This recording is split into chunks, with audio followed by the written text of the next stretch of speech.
Welcome. My name is Mary Cachapalia, and this is Secret Stories, followers' accounts shared with Breaking the Silence.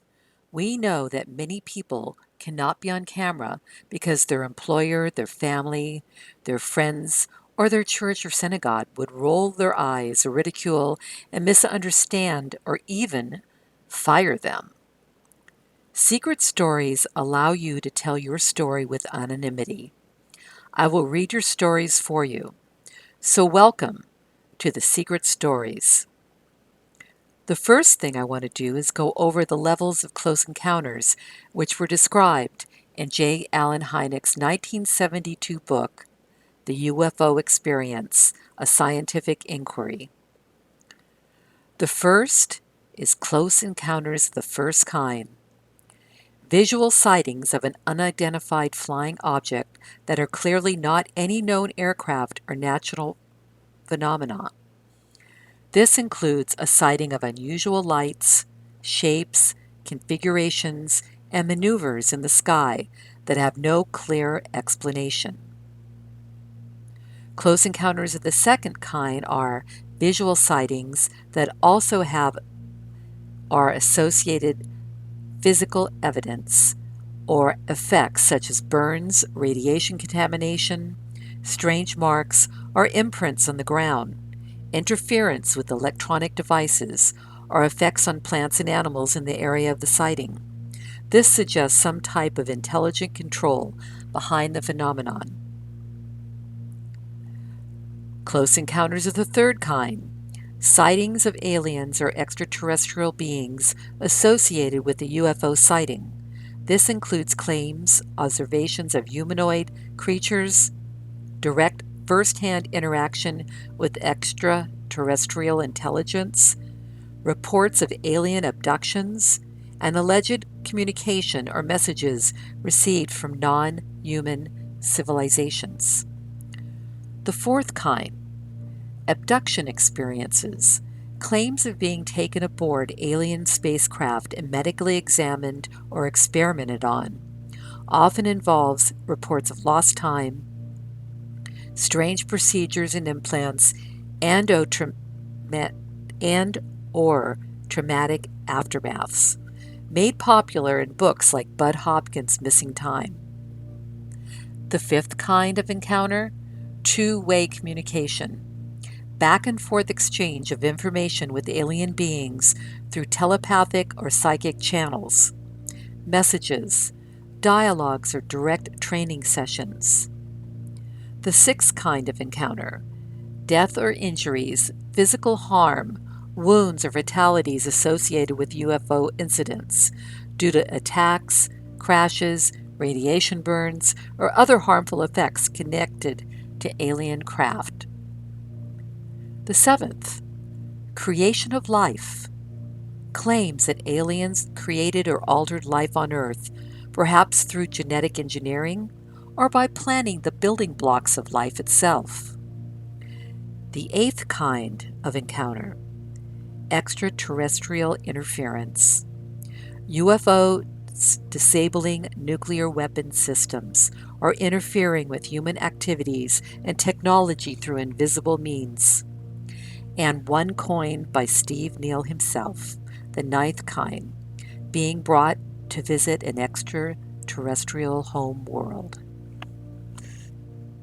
The following comments have been left on the videos that you've watched on the YouTube Breaking the Silence channel. Lady Jedi 3D wrote, "They have been visiting and taking my family members for generations. I have seen the owls and the giant black triangle more shaped like an arrowhead black obsidian. Animals come to my house out of the blue. I've had a lot of experiences recently, and I'm old. This was amazing, and I believe every word. The sacred earth is dying, and there is a divine creator. He placed the stars in the sky, and he knows them by name." Tom King, 7080, wrote to us, "I'm 46 years old, and I have come to the conclusion that the universe is not what we were told it is. I witnessed the Phoenix Lights craft in 1997 as it glid about 100 yards above our heads. Then in 2010, I had a very strange experience in my condo where I woke up on our living room couch at 2:58 a.m.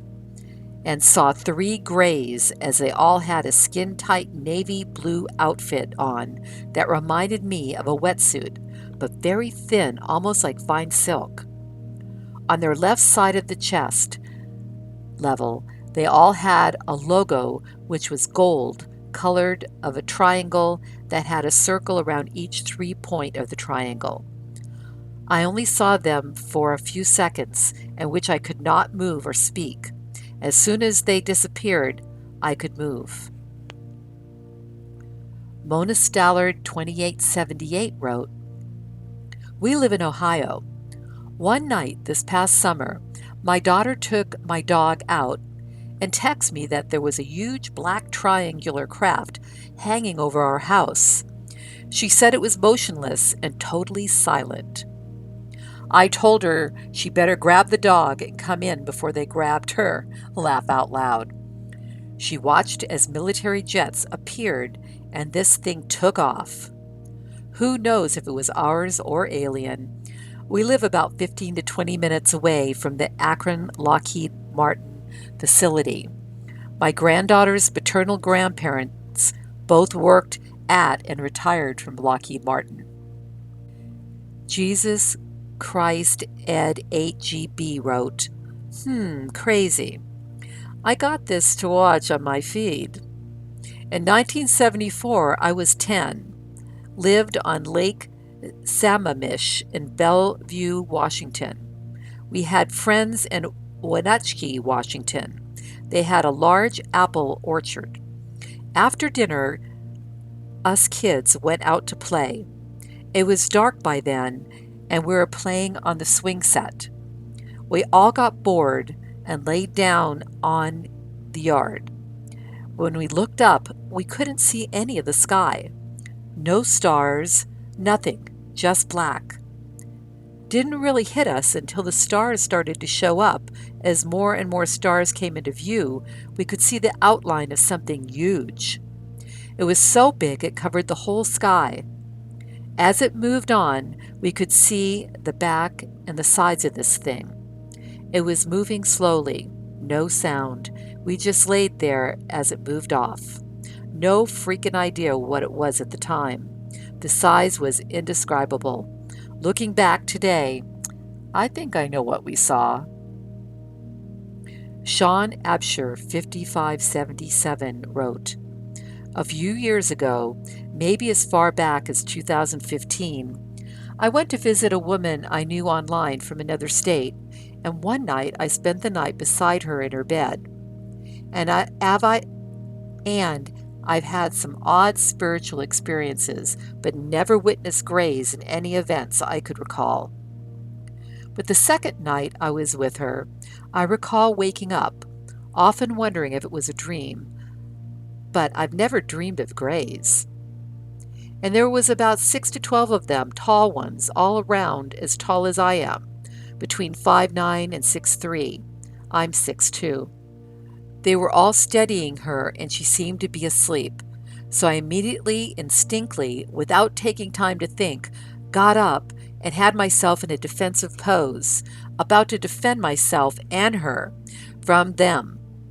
Up until that point, none of them so much as looked at me or acknowledged I was there. But then about 2 to 4 of them got closer to me and looked toward me. And one of them put an open palm in front of my forehead. The next thing I knew, I was asleep and waking up in the morning. I told her about it after I woke up, and she said to me, "You probably shouldn't have done that. I've been visited by them since I was a child." I've had an event when I was 4 where I heard a disembodied voice call my name and tell me to come toward it. But I froze solid in fear until my mom came back in the house from the backyard. I've had 5 years of off and on experiences at night where I'd wake up and a shadow being would form out of a shadow and billow upward like smoke until it formed the silhouette of a person, but no fine details, no face. I can't recall seeing eyes and didn't see a mouth at all, but I did hear a voice as it referred to itself as a friend, not so much your friend, or even ever saying that it had a name or what its name was. But every second it was around me, I had a sensation of feeling absolutely engulfed in terror and dread and anxiety.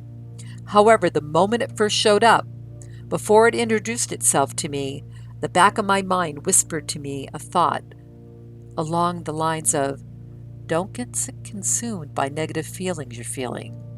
Avoid feeling them too strongly, or else it'll take something from you that is yours.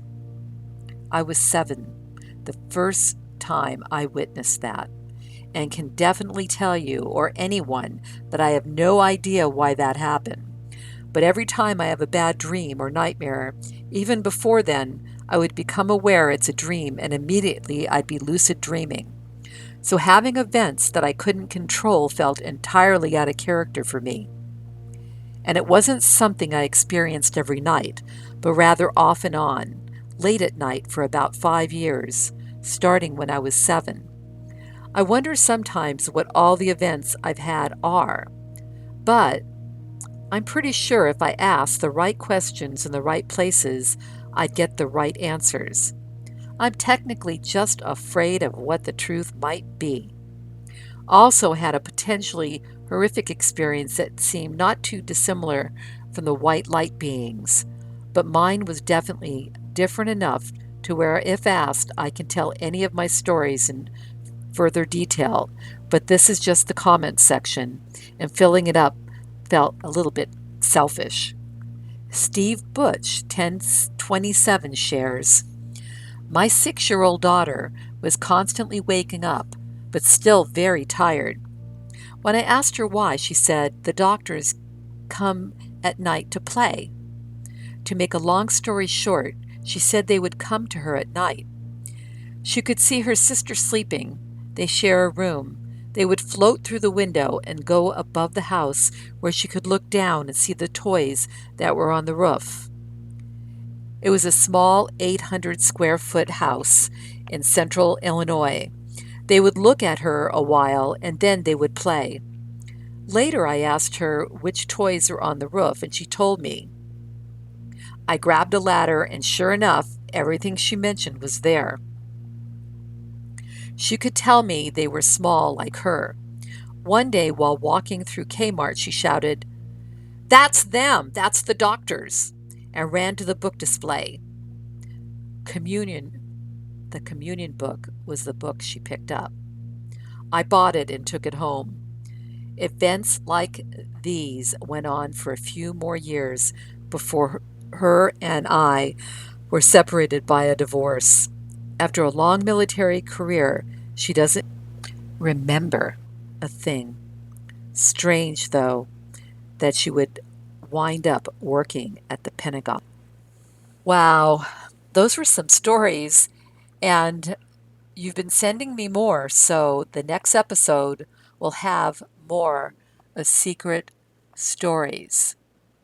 I know you want to unveil them, and I'll keep your secret.